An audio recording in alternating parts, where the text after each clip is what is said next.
Great. So, good morning, good afternoon, good evening, as per your own times. Thanks for joining us today for this evening lecture series hosted by the IC Mumbai. This is the 39th edition of the Genesis Tech Talk, and as usual, I'm pretty glad to know that this is co-hosted by IT Mumbai Local Network as well. So, I sincerely thank them a lot for participating jointly with us for this event.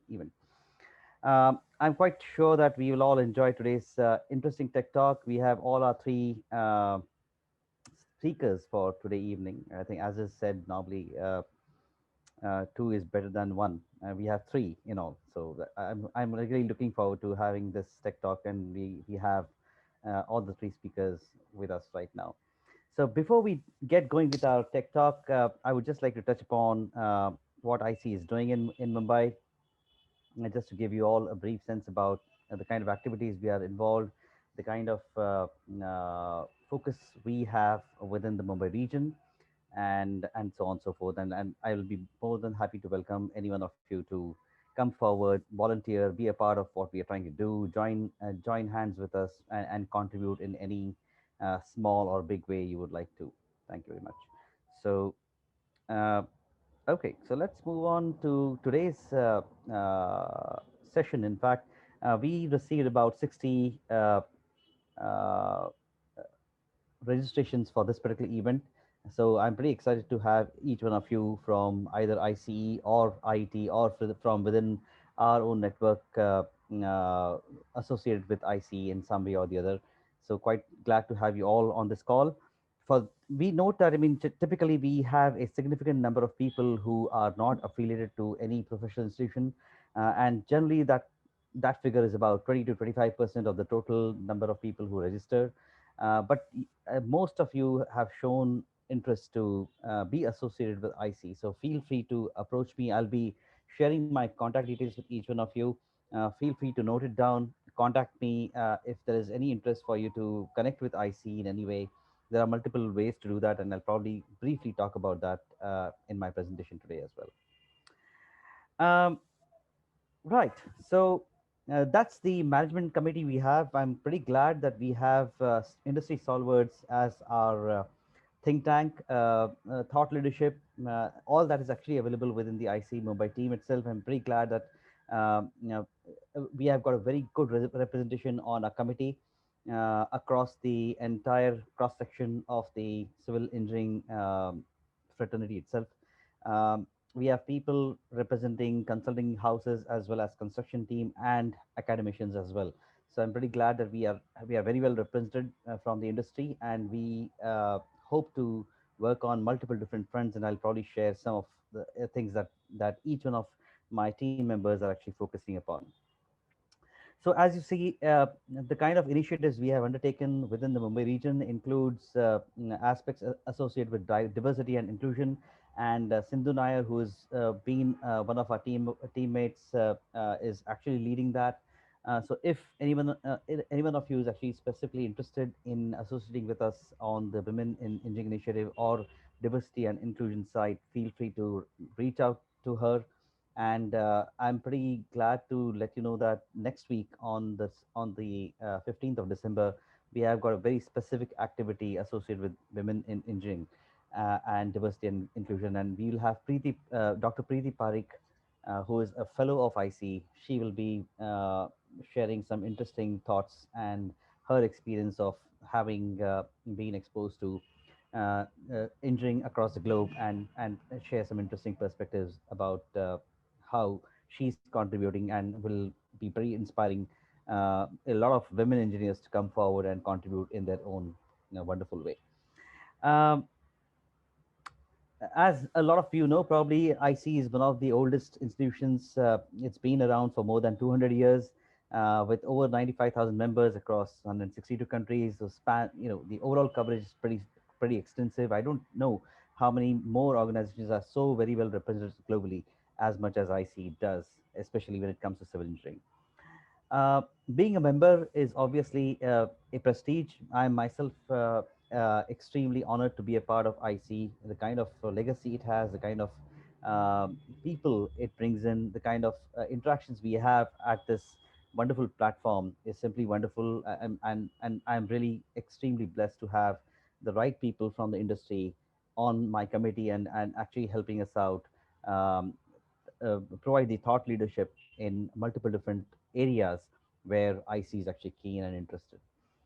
Uh, the membership of IC, again, if you're very keen to become a part of IC, the benefits are multifold, and I'm not actually get into too many details about what this really means, but it's a very well reputed organization.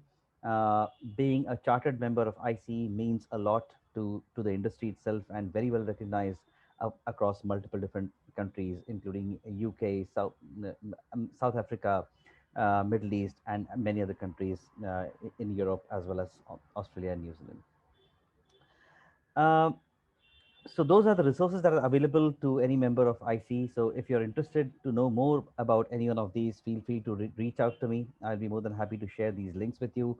There are obviously magazines, conferences, events, and everything is actually published on website. You can access, as a member, you have access to all of this. In addition to the kind of webinars we have been conducting, which are free for everybody to be a part of. So feel free to be be associated with us in this and help us bring in some interesting discussions through this particular platform. Uh, there are multiple avenues open for members especially across various grades of membership. You can actually be associated with IC as a student member. Immediately after your graduation, you can become a graduate member. You can actually pursue your career and become professionally qualified as a chartered member of the institution. If you are a designer, a CAD designer, a CAD technician, you can also uh, qualify as an Eng Tech. And there are processes and procedures actually available to each grades of membership. And feel free to reach out to me, or you can connect to the website, and a lot of information is actually available. Fellowship obviously is the highest grade of membership available within the IC.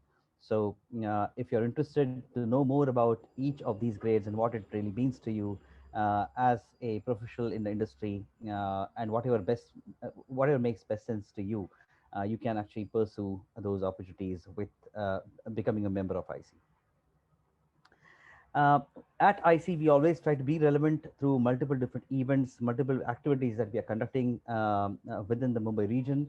Genesis Tech Talk has been probably one of the oldest of the initiatives that we launched a few years back. And, as I said, this is the 39th edition of Genesis Tech Talk. We have always had the webinar option available for our members for more than a year back, and even before COVID 19 pandemic hit globally.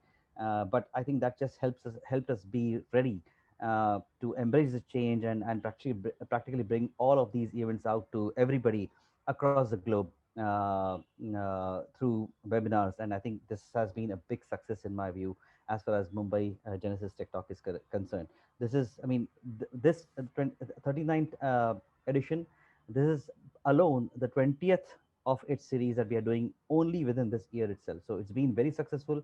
We have had people across 40 countries register themselves to this event, and up to about 200 people join us through this event as well. So we have had some very successful discourses, very interesting tech talks, very interesting topics covered, and some really fantastic speakers who have actually brought in a lot of interesting knowledge and shared through this particular platform. Um, as part of being relevant, we always also try to explore avenues where we can bring in some hands-on experience, especially to some of our young engineers. Earlier last year, we had actually arranged a site visit to the tallest statue in the world, the statue of Sardar Vallabhbhai Patel, and we are hoping to continue similar such excursions under the ICE as soon as things get back to normal. We are hoping to be able to add a lot of value to our members and bring those values constantly by looking and understanding what our members really need, and bring it out to you as quickly as possible and in the best and the safest way possible. Apart from this, as I mentioned, Women in Engineering has been a pretty recent launch. We launched the Women in Engineering initiative across IC within India. Um, this happened on the International Women Engineers Day in June, And I'm pretty glad that this particular initiative has actually grown leaps and bounds over the last few months. And the steering committees comprises some fantastic women from the industry itself. They are coming up with what they need as women engineers, and they are actually connecting with the leadership, setting some fantastic examples for a lot of younger women engineers to emulate. And I'm pretty sure that the impact that we are trying to create through the WI initiative in India is going to be immense and long lasting, which will obviously benefit India as India looks into becoming a major infrastructure superpower, and considering the kind of need we see panning out in India. So I'm very sure that women will actually have a significant role to contribute in development of these infrastructure projects in India. So those are my contact details. So feel free to contact me in case you have any questions about memberships, and any particular initiative you feel you want to associate yourself with, or you have the time and willingness to contribute in any way. Feel free to reach out to me. As a IC representative for Mumbai, I'm responsible for Maharashtra, Goa, and Gujarat, all three states. Feel free to reach out to me, and I'll try to make my best, give my best attempt to listen to you and bring things that actually matter to you the most. So, with that brief introduction, I would like to introduce our three wonderful speakers from today.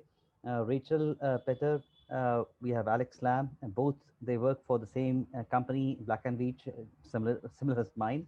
And we also have Martin Guthrie from Resertech, which is a startup based out of UK. I will probably invite all the three speakers to get going with the presentations. I'll stop sharing my screen. So, Rachel, over to you. Thank you, guys. Thanks, Rajesh. Okay, you should be able to see the presentation now. Does everybody see it? Yes, that goes well. Excellent. So as Rajesh said, we're going to talk to you today about satellite data analytics, a new tool in risk management for reservoir safety. I'm an oil reservoirs panel engineer from Black and Veatch, so I'm basically a technical expert in reservoir safety. Alex Lamb is one of my colleagues in the UK. We work closely together as he's a geotechnical director, working on a lot of our dam projects. And Resertech are a company that Black and Veatch have a partnership with, an innovation partnership with. So we're working with Resertech across various different areas of our business, but today we'll be specifically talking to you about how we're using Resertech's technology to improve dam safety. So on that note, I'm going to hand over to Alex Lamb, who's going to talk to you a little bit about why you might want to use satellite data analytics for your dam monitoring.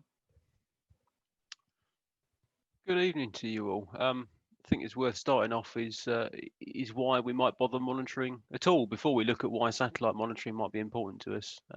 We should start with why we bother monitoring and typical best monitoring endeavours look like now, and look at these challenges that might be associated with this. So if you click on, so why bother with this? So firstly, a good reason to monitor your dam is to ensure legal compliance. For us in the UK, it's Section 11 of the Act mandates us to do so. Or I understand it's similar for yourself under the Dam Safety Bill of 2019, which I was alarmed to note carries a penalty of imprisonment for failing to comply. Something we're not used to in the UK, but certainly focuses the mind a little. So hopefully the benefits of legal compliance are therefore pretty obvious to you all. However, monitoring shouldn't be simply viewed as an activity to undertake to satisfy legal requirements. This would be very much a missed opportunity. With careful thought through monitoring, you should be able to understand exactly how your dam is performing, so people know what's normal and, more importantly, what's not normal. Given that many undertakers have multiple dams, robust monitoring can go further than that and also allow you to start to manage the risk across a portfolio of reservoirs, which would help to drive business investment and planning in a more targeted way. Possibly most important though, good monitoring data takes you from managing dams reactively to managing dams proactively, and obviously that will bring a whole lot of benefits with that. And I'll stop there. I could keep going for the benefits for some time. Let's look at really what good monitoring, in inverted commas, actually looks like at the moment. So here we have reasonably typical frequencies adopted by reservoir undertakers, shown on the screen.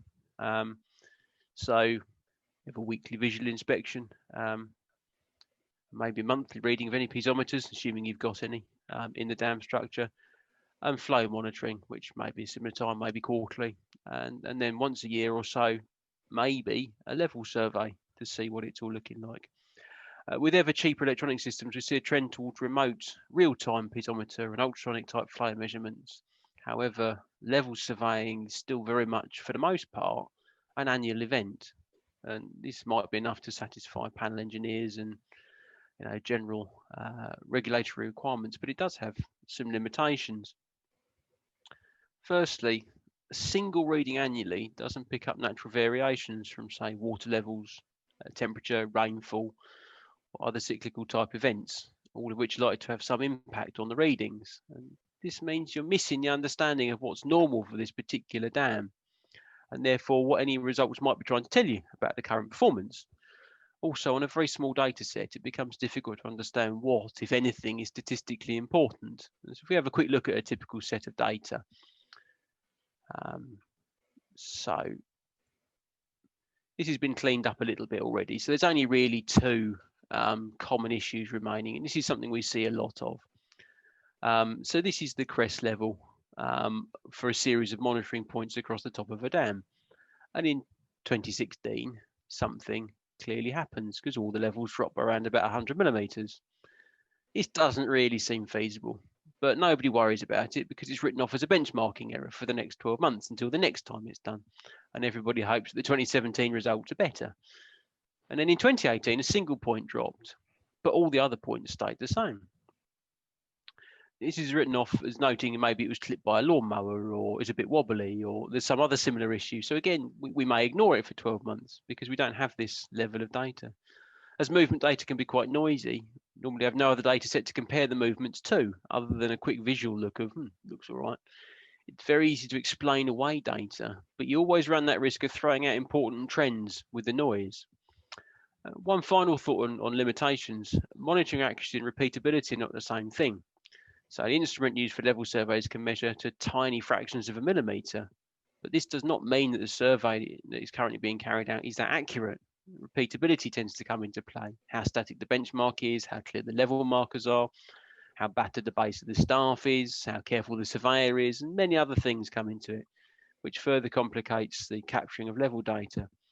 And really, it's this limitation of the current level monitoring is what's led Black & Veatch to team up with Reservoir, as we believe that their satellite data analytics offer a powerful addition to this to make more reliable monitoring of dams, flood embankments, similar structures, and allow a much establishment of a much better benchmark of what is normal and hence what is not. But anyway, that's enough to me. So over to Martin now. To Martin to explain how it all works. Thanks, Alex. So we use radar satellites, essentially, specifically synthetic aperture radar satellites, hence SAR. Usually in the C-band, but other bands are available with different characteristics.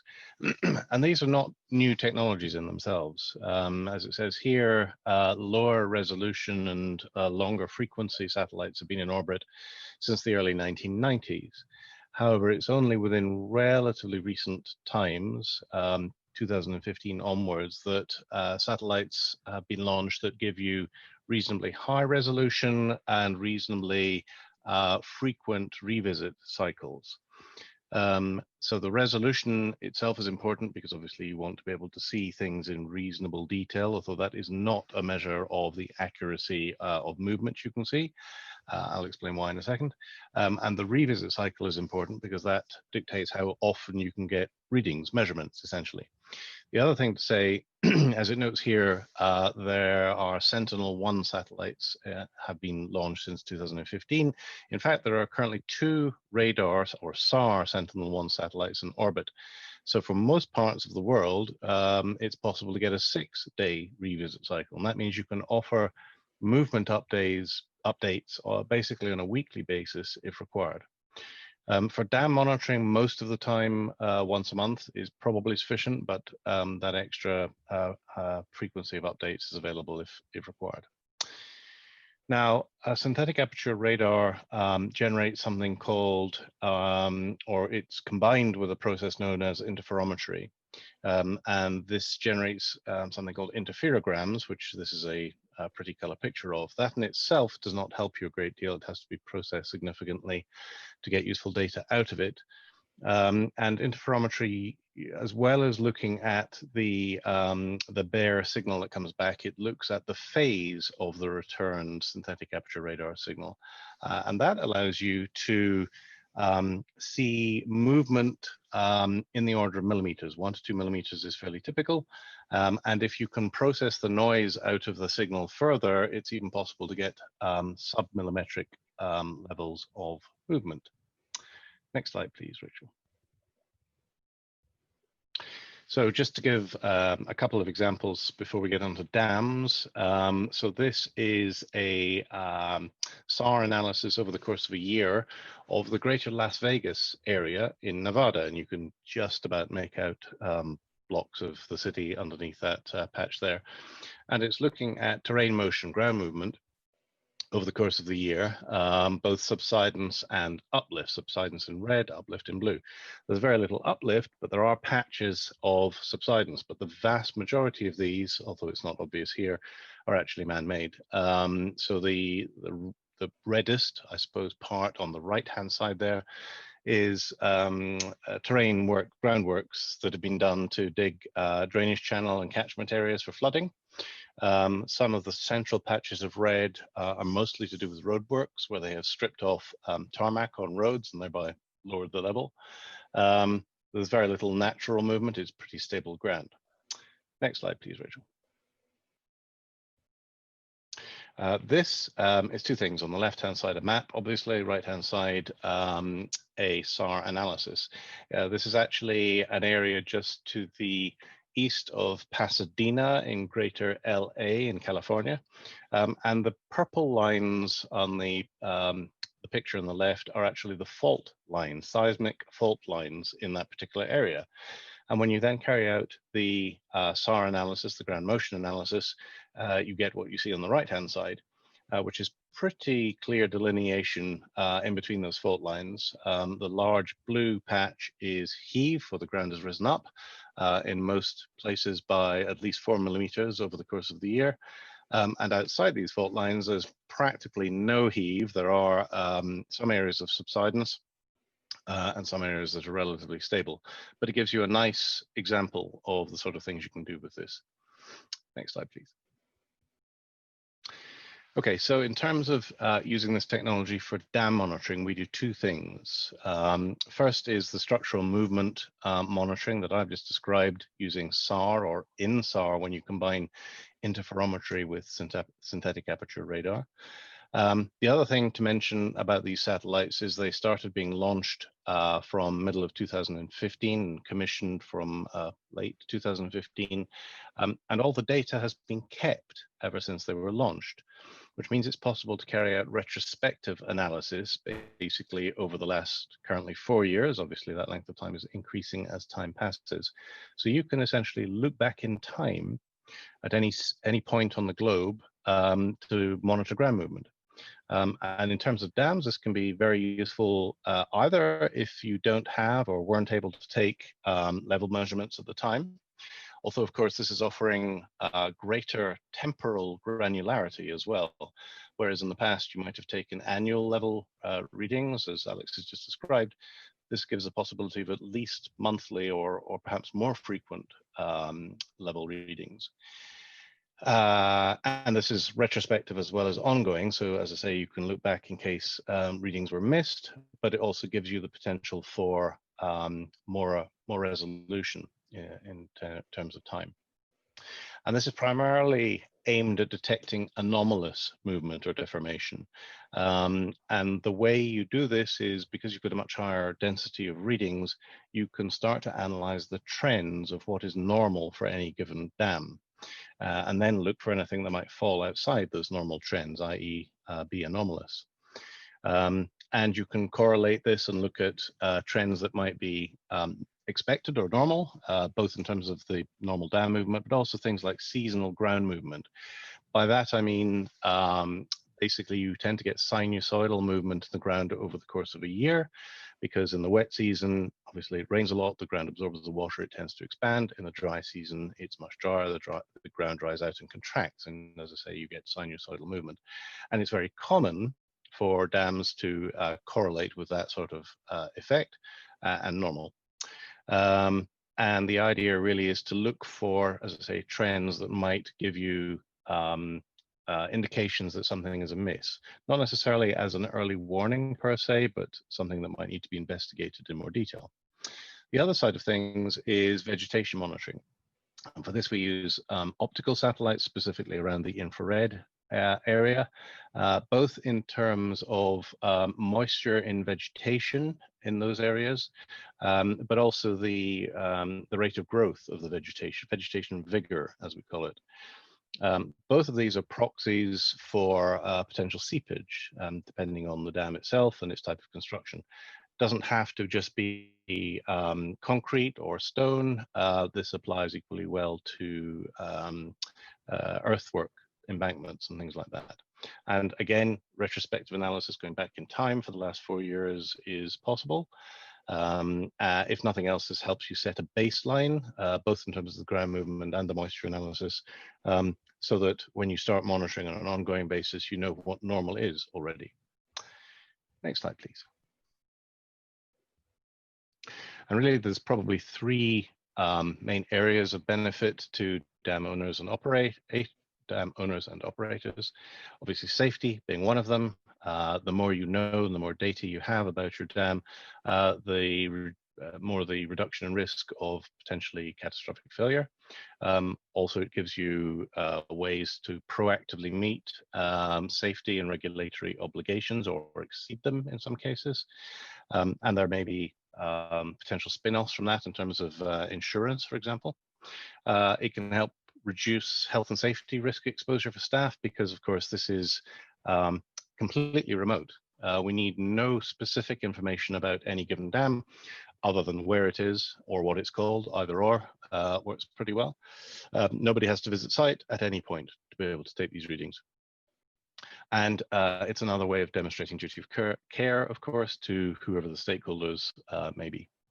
From an engineering point of view, it allows you to rapidly identify potential failure or evolving issues earlier than would necessarily have been the case with perhaps an annual inspection or measurement, and helps you be more on top of things in between these surveys. As I mentioned, remote access is not an issue, so it makes that much simpler, and you only need to send engineers to carry out surveys when actually required.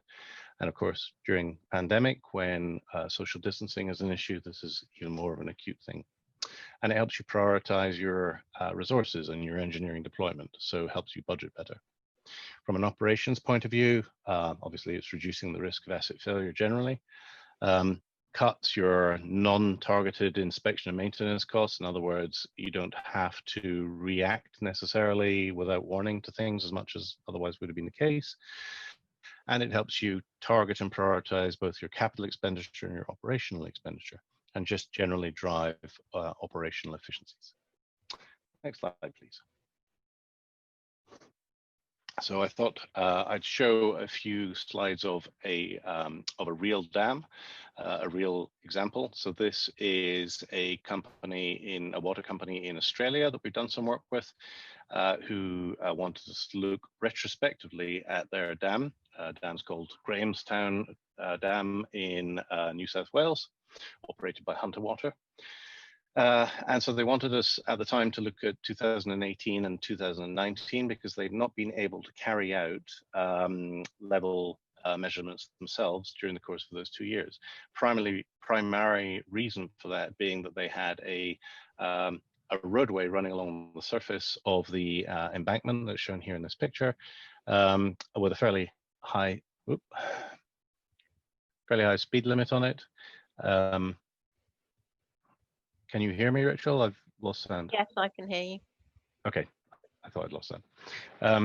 That was, I think, 80 kilometers an hour, 50 miles an hour speed limit. So they had issues in putting people onto the road to carry out the measurements, hence why they hadn't been done. So we carried out a retrospective survey along the length of the embankment, I think about 7 or 8 kilometers length, breaking it up into different linear stretches for ease of analysis. And basically, what you see in front of you is the result of those 2 years of analysis. Very small amounts of settlement along the length of it, nothing too concerning. You can click on any of the different areas of the embankment and pull up graphs and download the data. And that's what's shown on the right-hand side here, if you want to drill down into the detail more than this.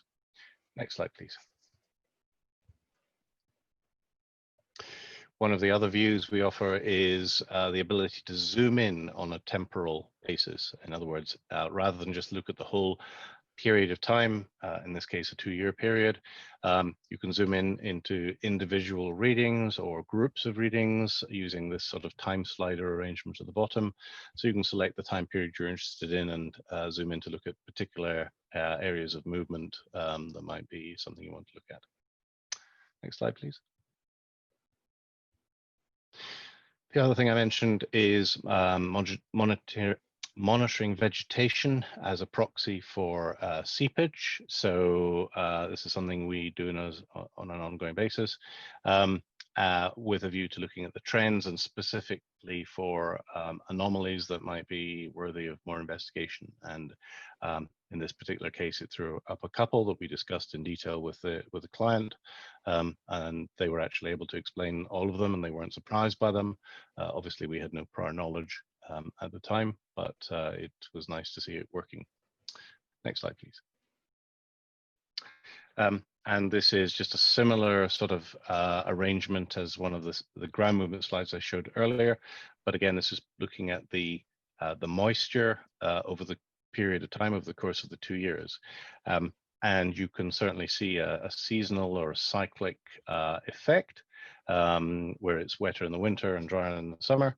But again, we use that to sort of normalize the data and then pick out individual areas of anomalies that are worth more investigation. But of course, all this data is available obviously as graphical form as shown here, or to download as individual data. That's it, I think, from me. Thank you, Martin. So I'm just going to try and bring Alex and Martin's information together for you. Reservoir safety is important in every country, and in the UK we have our reservoir legislation, and in India you now have the dam safety bill, and that puts requirements on both the state and owners of dams in terms of maintaining those dams and monitoring them, and a surveillance system is an important part of that maintenance process. Alex spoke to you about the kind of things that are needed in terms of monitoring, and he also talked about some of the limitations that those methods have at the moment in terms of going out and doing surveys, and how perhaps there is a step change in the level of monitoring that can be achieved in terms of, say, using piezometers and the way that they've been now IT and technology has brought that on, but that surveying perhaps has remained very much in the 20th century. And Martin's talked to you about a new method using satellites that could really revolutionise the way that dams are monitored. And of course, you know, some of you will not necessarily be working in a dam environment, but I'm sure any of you who work with sort of linear structures or really any kind of structure that requires regular maintenance and monitoring will be able to see the advantages of using this kind of system. So I think that's pretty much all that we were going to talk to you about today. So I'll hand back to Rajesh. Great, fantastic. So that was pretty interesting. I would sort of request the audience to start asking questions at this point in time.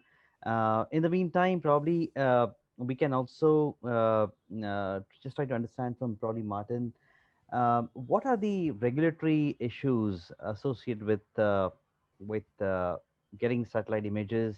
The Are there any issues associated with the correctness, time stamping, and similar such aspects, making sure that we exactly know when a particular issue was noted and there is accuracy and uh, you know, for example, there are so many satellites floating floating around the world right now, thousands of them.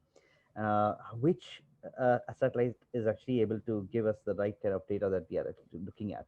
Is there enough transparency actually available in terms of the kind of information that's shared through satellite imagery, and how reliable this is? Are there any regulations that actually either prohibit or help permit getting access to a certain type of data? Because I think data protection is obviously a major aspect when it comes to security and so on and so forth, especially international security. So can you throw some light on these aspects, Martin? Yes, certainly, Rajesh. Interesting question. So the satellites that we tend to use or have been using are known as Sentinel, and there are currently 6, I think, of them in orbit. They are part of a constellation of satellites operated by the European Space Agency. NASA has similar ones that we can use as well. And these particular ones are known as open source satellites. In other words, the data is completely free to anyone that wants it. You can apply to get access to it, in theory as an individual, but certainly as part of an organization. Of course, it's raw data, so it has to be processed. Both the optical and the synthetic aperture radar has to be processed to generate anything with it. But it's transparent in the sense that, you know, anyone can get the data to look anywhere in the world. And in that sense, it does look everywhere in the world. As far as I'm aware, there's nothing that is blocked from it. Satellites are constantly going over, as you say, looking at everything on the ground. So I'm not aware of any particular bits that may be blocked. I suppose it's possible that different countries have military sites they may want to be blocked, but certainly not something we've come across, but then we've never been asked by military to look at anything. So I'm not particularly aware of any problems in that direction. So from a data protection point of view, it's wide open in the same way that if you're walking down a public street, typically you can take a photograph of anything you want because it's publicly available. And I think the same rule has tended to apply to satellites so far. It may become a question in the future, I don't know, but you're not identifying individuals in any way, so there's no individual data protection issues. It doesn't have sufficient resolution to look at people. You'd be lucky to see anything in that sense. As far as being recognized by regulators and so forth, it hasn't really been an issue so far because this is not intended to replace level measurements that are carried out by dam safety engineers or panel engineers or whoever, rather than a way of augmenting the data to assist with the processes that already go on. And so really it's an add-on to existing levels of safety. We're not trying to change anybody's jobs or remove anybody's jobs or anything like that. It's just another tool in the toolkit, if you want to call it that. Right. So in terms of the overall, probably this could go to either Rachel or Alex. In terms of the overall POC, I mean, what's been the experience of getting some kind of proof of concept done? What has been the level of success? What is the level of confidence that clients see in this kind of solution actually coming to their doorstep now? So we've just started to do trials in the UK, and Martin's also shown you the case that Resertec have been working on in Australia. And certainly in terms of UK clients, I think the possibilities that they see, not just in terms of say, I think it goes back to what Martin was saying. This is not necessarily about replacing level surveys, although it may well be that level surveys become obsolete as a result of this. But it's really about that improvement of all of a sudden now, okay, we can actually see what's happening with our dams on a monthly basis. We don't have one data point a year, and we're kind of guessing what that means and all the issues that Alex described around having that. So I think that clients are really beginning to understand the potential of this in terms of managing the risk at their of their structures, and sort of having that data, and in a format that is very easy for them to understand, because that most of our clients already have a lot of data that's being sort of thrown at them all of the time. So I think having it available in the sort of the portal where you can actually see, and you can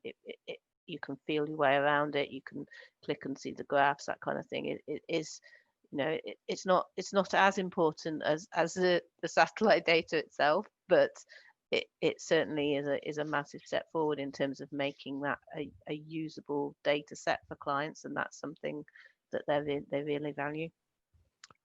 I'll say as well that I was dubious at first, to be honest, of the applicability of it, and it's been interesting. I've certainly gone through a learning curve about how it works, but also to see the value of it, and it's come a long way. I know sort of there's been various attempts at sort of remote sensing for some time, but what I will say is the sort of this what's been presented today. I think it's very useful, and actually we're at a level of accuracy and repeatability that is certainly in line with what's currently going on, and certainly up until now that's been a bit of a problem. It's easy to say, well, we just use the methods we'd always use because we know they're reliable, but I think this is the big difference with this is it gives you that continuity, and this, as Rachel's just been saying, that kind of repeatability and that whole year picture rather than just these sporadic points from time to time. So I think it's going to be a very powerful tool. Yeah, right. So there's a question from Prabhash, and he's asking, what are the limits considered as failure for seepage or settlement? I'm not quite sure whether this can be answered in this forum, but is there some guideline actually available which defines what this looks like? I can answer it, to a certain extent. It very much depends on your individual asset. Some dams will move a lot and seep a lot with absolutely very little going wrong with them. Others, a very small amount of settlement or seepage could spell the end. So it would be very difficult to address that for a generic situation. But the aim of this, taking it back to this product, is that you've got this, as Martin said, you've got this history there, so you can look back at what they've been doing typically. So if it's standing up now and you're happy with its performance, you can look back over your last 4 or 5 years of data and say, well, this is normal. Actually, this amount of seepage, this amount of movement is normal. It'll be fine. Or actually, conversely, go, well, no, I've never seen anything like this at all. Quick panic. Let's go and have a look at it. So it's not going to be a specific limit, per site, but it will enable a setting of limits. Yeah, sure, no problem. If you have a dam or any structure like that, and it starts, you have some movement or something like that happens, and one of the first questions your technical expert will ask you when they turn up on site, when you call them, is, has anything like this happened before, or what does it normally do? And if you go, I don't know, then they will then, that their advice will be based on that as far as we know, this has never happened before. But if you can say, actually it does this every year, then it suddenly becomes quite different. So yeah, yeah, certainly, no problem. So there's a question from Ian Saunders actually, and he's asking, do you envision any construction monitoring applications for this? Example, progression of construction levels, especially in this era of virtual site visits? Very interesting question, I think. Yep, absolutely. Yes, certainly. The limit or the consideration as far as this is concerned is that the most frequent update is basically weekly using these specific satellites. Now, there are other SAR satellites that have much higher frequency of updates, but they're usually commercial, which means you have to pay higher prices. So there's usually a payoff between update frequency, sometimes also resolution, and the cost. And we tend to come at things from an wherever possible open source point of view, just to keep the cost as low as possible.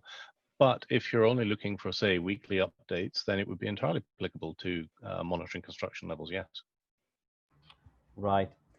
Then there is a question from Kirti Pardeshi, and she's asking, in the reception of signals of satellite images, if noise and any other distortion is added, how do recover the signal?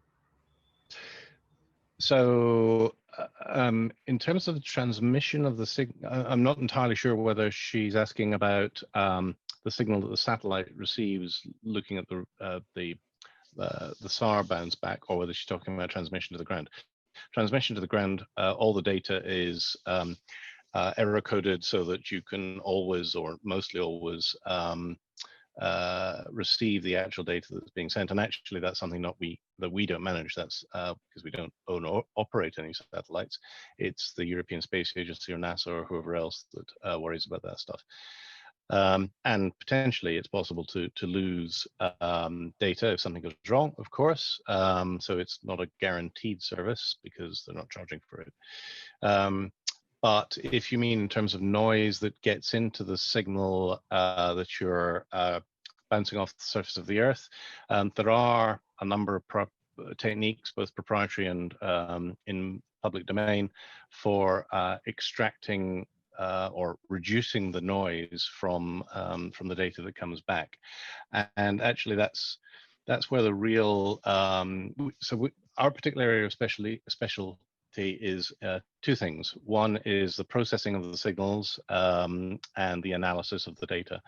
And there's a number of patents and proprietary techniques used to maximize your bang for your buck, as it were. Right, sure.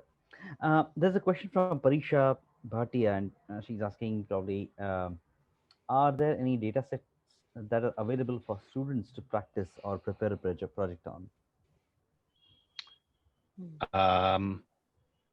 I don't actually know is the answer. Possibly, you probably have to contact the satellite operators, so European Space Agency, Indian Space Agency, NASA, or whoever it may be, to see if they have something like that. I apologize, I just don't know the answer. Sure, no problem. I think, I'm very surprised I've not seen a question around that. But then typically, for an asset of which may comprise, say, a dam or a reservoir, or both put together, or a linear asset, as Rachel was saying, something like a pipeline, a major pipeline where you may have four or five pipes carrying water to a city or something like that, or 20-25 kilometers or so, and these are pretty commonplace in multiple countries, right? So if somebody's actually trying to monitor such a system, what kind of costs are we looking at over here? I mean, is it superlatively expensive to set this up in the first place, or what is it that we are actually looking at in terms of the overall investments from clients? Rachel, is that a question for you? Well, I think it depends on a case by case basis. But it's not overly expensive. Considering that you're, say if you're taking a level survey once a year, and if you do this, you're getting, say, 12 measurements a year. If you only did this, say, once a year, then your price would certainly be, I would say, less than doing it with a level survey. Now, the more frequently you do it, obviously you get a slight price increase, but it's certainly, we're not talking about, massive amounts of money that are prohibitive. This is something that reservoir owners and other asset owners are certainly beginning to do in the UK. So it's certainly, it needs consideration in terms of where you want to prioritise your spend, but it's certainly viable from a price perspective. Sure. I think one pertinent question, especially from a client mindset, especially the asset owner's mindset, could be uh, if I have a 5-year-old asset, for a dam and reservoir, typically a 5-year-old asset is pretty new, actually, right? So compared to some other assets which might be pretty, getting to a replacement stage or something like that. So if somebody is making an investment in asset management using this kind of a technology, I mean, the question also could be, when do I make that investment? Is it 5 years after I have built an asset? Is it 10 years, 15 years? Typically, lifespan could be something in the range of 50 to 100 years for similar such assets. So Yeah. when would be the right time to make such investments for any asset owner? What kind of decision is the right decision for any type of asset? Are there any guidelines available? Are there any Is there some rule of thumb that people should follow when it comes to making these investments or making those choices, basically? Well, in terms of a dam embankment, the time your dam embankment is most likely to fail is either during construction or immediately after construction. And the time that it's moving the most, so that you really want to understand that movement, is during construction and straight after construction. So, in an ideal world, you would start doing this immediately. And as we've already talked about, you can track through the construction what's happening, and so understand how the dam is actually settling, as well as your construction phasing. And then you've got that information, and then you will find, as you go on, say 20 years down the line, you'll have a fantastic data set right from the beginning of the beginning of that asset. Now, in lots of cases, and you'll have the same situation in India as we do in the UK, that lots of our dams or our linear assets have been there for a long time. And maybe we have no data sets about them because maybe nobody even bothered to go out and do a level survey. Maybe maybe you turn up and it's been there for 20 years, and you're the first one that's actually realized that this is something that important that perhaps we ought to be concerned about. So in that case, you start where you are, which is what you would do anyway. But I guess the advantage of this is that you can at least go back to 2016 and you've got a little bit of data to start working with, rather than well, let's start today and in 5 years time we might have a useful data set type thing. I think whenever we've been involved in assessing structures, I've never heard anyone say, "Oh no, we've got too much information. If only we'd started monitoring later." I think the earlier you can start all these things, the better. And I would say that if you can build monitoring in general in from construction onwards, it will pay dividends in the end. Right, sure. And again, talking about monitoring itself, I think there's a very interesting question from Shafi, and he's asking, are you creating digital twin to monitor the dams and reservoirs with incorporation of AI and data analytics? And that's a question. I suppose the short answer is not yet, but it does seem like an obvious step to take. Yeah. Just hasn't happened yet. Sure. So there is, sorry. So there's a question from Catherine, and she's asking, how does this cost compare with the monitoring system with automation? I assume she means things like sensors in situ, piezoelectric sensors, or similar. I guess so. Yes. Yeah. It's not. I'm not absolutely certain because I don't know exactly how much those cost, but I don't think they're cheap. And also, there are limitations with installing this sort of automation system. Because obviously you will only get data from the point at which you install it. You can't look at prior to that. If it wasn't in place, then there's obviously the measurements. So that's one restriction. Also, with sensors, they are discrete sensors. So if they are placed every 10 meters or 50 meters or 100 meters apart, then there will be gaps in the data. Much more so than with a satellite monitoring, which doesn't have that restriction. It looks, essentially, it looks at the whole end-to-end structure. In fact, one of the things we have to deal with is coping with the volume of data to make it manageable, because in some cases there are thousands of points per dam or embankment or whatever it is, and you need to have ways of being able to process that and interpret it. So it's not exactly comparing apples with apples if you try to compare those two systems, and they can give you sort of different views of things, but I don't think the costs are vastly dissimilar. Great. I think probably we have time for maybe a last question over here. I mean, probably I have two questions over here. One is, where do you see maximum implementation of these kind of systems happen in the next, say, 3 months to 6 months, or maybe up to a year? Do you see this happen primarily in the UK, or elsewhere also? And how successful do you envisage these installations are going to yield better results for an overall better understanding of asset performance? I mean, typically, if you, I mean, as Rachel said, I mean, a lot of assets in India, for example, they're so old, but probably nobody even bothered to get absolutely even a simple survey done. There's no data actually available. So if you start commencing implementing these systems, by the time we start really seeing a value, or any asset owner starts real value out of the system, how long do you think is that sort of, inception period by when the asset owners will start seeing the value come out of this kind of a monitoring system? So looking, or taking your last question first, Rajesh, I suppose the value is when it helps you. So if you start to see a trend that is anomalous in a structure, a dam structure, and you send people out to look at it much faster than otherwise might previously have been the case, and are able to see a problem developing, which you can then carry out some work on to fix it, then maybe you've prevented something more serious from happening down the line.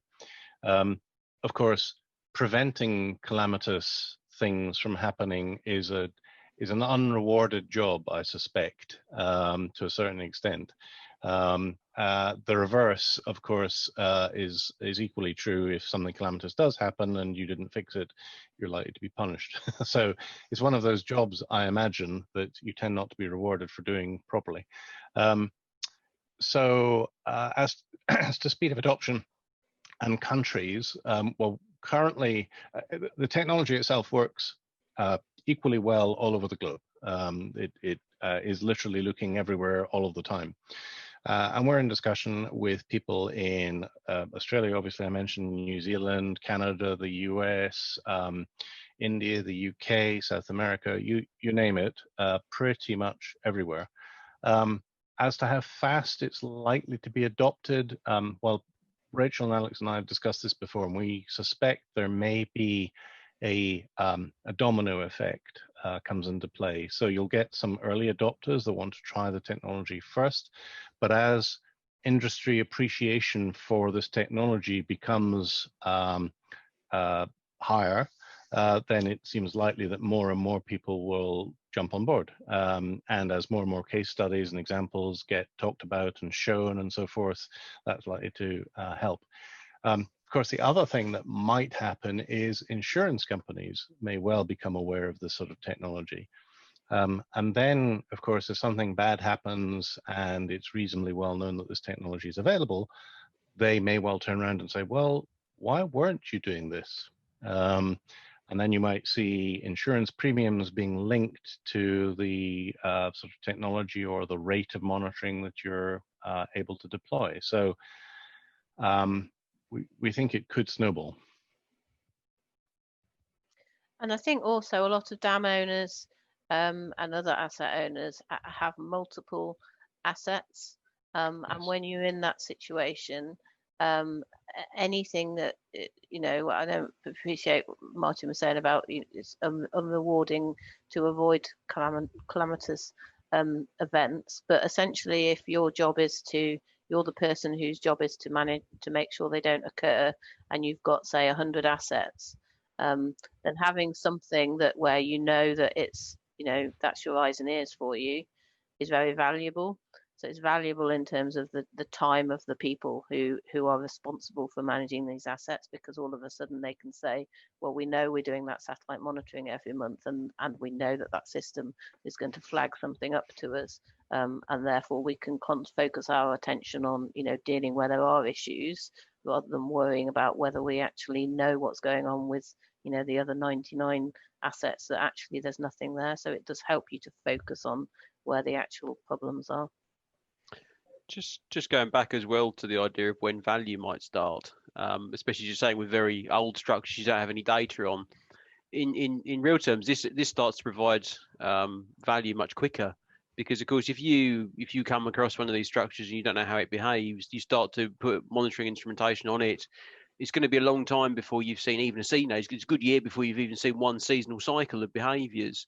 Whereas with this option, you've got the option to look back. So you've got some existing data there already to give you that data set of you know, so you can really hit the ground running with a set of data about what normal looks like in the context of the last few years at least. So you're not starting cold as you go. And if you have an asset that you've not monitored before for whatever reason, and perhaps you were required to, what other technologies are there available that can look back in time for you? Time machines not yet being readily available in the marketplace. Right. And to that, I mean, Martin, I mean, since we may still be able to extract, you know, satellite pictures, images from history, is there a possibility that we can build that data and look back in a few years, say maybe a decade back, and look at historical information and make some inferences which might still be helpful to clients who have not, who don't have any data to start with? Yes, in fact, it's already possible, but the problem is you have to look at commercial satellites when you go further than 4 or 5 years back.